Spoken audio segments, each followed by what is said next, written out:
One of the most researched topics in mysticism and spirituality is that of Kundalini. So, what is Kundalini exactly? Because from what I know, if a person's Kundalini becomes Jagrat or active, then it can transform an individual on the physical, mental, and the spiritual plane. Okay.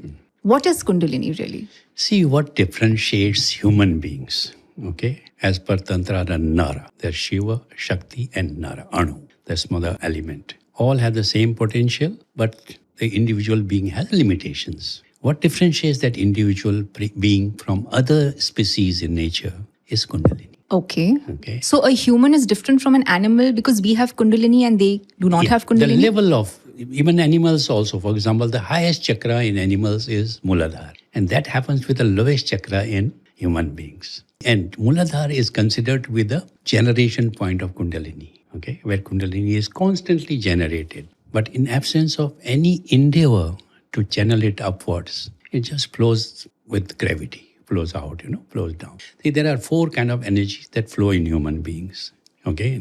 The 3 energies flow even in animals also. What are these? First is gross energy, which is plasma, blood, nutrients, all that, okay. Second is pranic energy, breath, okay, which also is in all the most animals can think. Third is psychic, mental energy, okay, which is like impulse, current. Now these 3 kind of energies, physical, pranic, and mental, are found in most of the species, even in animals. The level of development is different. Okay, even trees, for example, have that. Even place of astha, or place of worship, rivers, also have that. Okay, but in case of what differentiates human being is this Kundalini energy, which is being generated on Muladhara. And if you can channel it upwards to your higher chakras, higher levels of being, existence, then what will happen? That then you are living as a human being. See, in scriptures, we talk of 3 states of consciousness. Bhavas, they call it. Pashu bhav. What is Pashu bhav? The person does only 4 things. Eats, sleeps, procreates, and dies. This is what Pashu does. Now, when you look around, a lot of people do just that. So they are in fact living in like animals, But one question, if a person, this question comes that, am I a Pashu, an animal? If not, what? That puts you in a higher bhav, which is called Veer bhav, warrior state. Okay? And if you keep pursuing that, then who am I? Then it will take you to some state, to Divya bhav, divine state. So now, taking example of Kundalini energy, now this applies to every kind of spirituality. What is spirituality? Journey from gross to subtle. It's involution. What has happened is evolution has happened. We have come from subtle to gross. See, the most subtle is the ether element. Okay. Which is direction, sound, word. Now, for example, the origin, Om is the origin of sound. That first came and formed ether in this life being. The sound was the original source of ether. Yes. It's everything, and that is Om. Yes, that is Om. Everything emanated from sound, which is basically Om.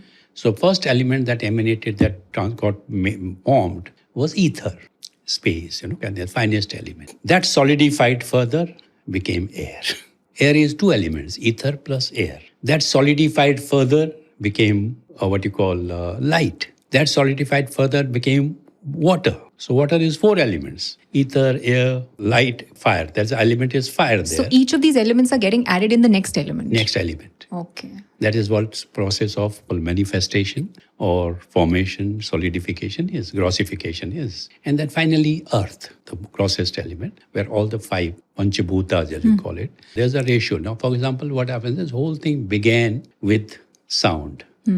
Okay. Now, from sound form, got transformed into ether. Ether solidified, became air. So air is 2 elements, ether and air. That solidified further, became fire. So 3 elements. That solidified further, became water, 4 elements. See, H2O, basically there's no difference. It's the same if you look at scientifically also. Then that solidified further, became earth, 5th element. And now, earth has all 5 elements. Earth has all 5 elements. And there is something called this is Panchikaran. Now, the process of unification is very interesting. Okay, that may take a little time to explain. What happens is there's 3 elements that coming or in the same proportion. The fourth element, it gives. Which three elements are in the same proportion? Now, first, any three. Like, for example, in case of, let's take water. Okay.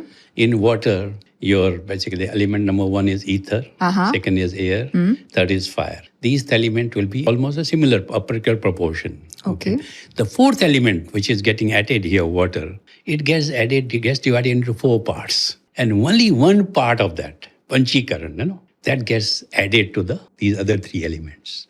This whole process of Panchikaran, the thing like this is all about. So the point is that entire manifestation or has happened through the process of, we call it evolution. What is spirituality? Involution. We are going back from 5 elements, you go to 4 elements, go to 3, go to 2, and finally 1, and then transcend all matter. These 5 elements are basically matter. You transcend. That is what spirituality is. Okay. Now coming as you started saying that the whole thing wanted around mysticism, Rahasyavad. Now there are two approaches to it. One is called Vivekaj mark, where you use intellectual inputs, looking at these things more in terms of rationally. And there is looking at them more emotionally in terms of, that's the difference. One is the yoga, for example, Raj Yoga, Ashtanga Yoga. These are Vivekaj mark, where there's one leads to other. But in case of the Tantra, which is, of course, comes from Rahasya Sampradaya, mysticism, here there are 3 elements, basically, of the manifestation: Shiva, Shakti, and Anu or Nara. And all have the potential. But Nara also has the same potential. But then you need to develop that. Nara is human. Nara is human being who can become spiritual. And it will not seen animals trying to become spiritual so far. It is basically human beings. Or that particular small percentage of human beings. That is what Nara or Anu is. So that is what has happened in the process. So this is the whole process though. So coming back to mysticism kind of basically, what is happening is there the approach is that the Nara has to think that I am Shakti, I am Shiva. But I have limitations. How do I overcome these limitations? Human has to think I'm Shiva or Shakti, and how do I overcome the limitation? Because I'm not Shakti or Shiva because of limitations. Shakti can be anywhere at any point of time. I cannot be at 2 places, simultaneously.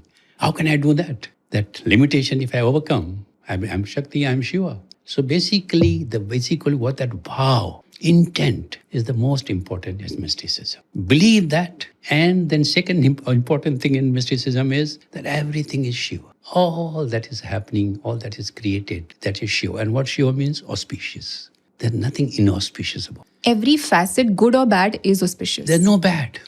There's nothing called bad. There's nothing called dirty. Nothing called smelly. Nothing called what you call ugly.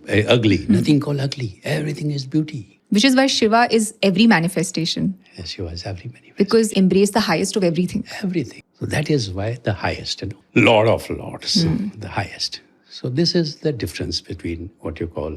So the process is that process of going back. If you enjoyed watching this content, you can watch the full in-depth video on the Body to Being podcast hosted on Shlloka YouTube channel. To continue watching shorter pieces of this content, you can subscribe to Shlloka Clips on YouTube. Don't forget to like this video and follow us on Spotify. Pranam.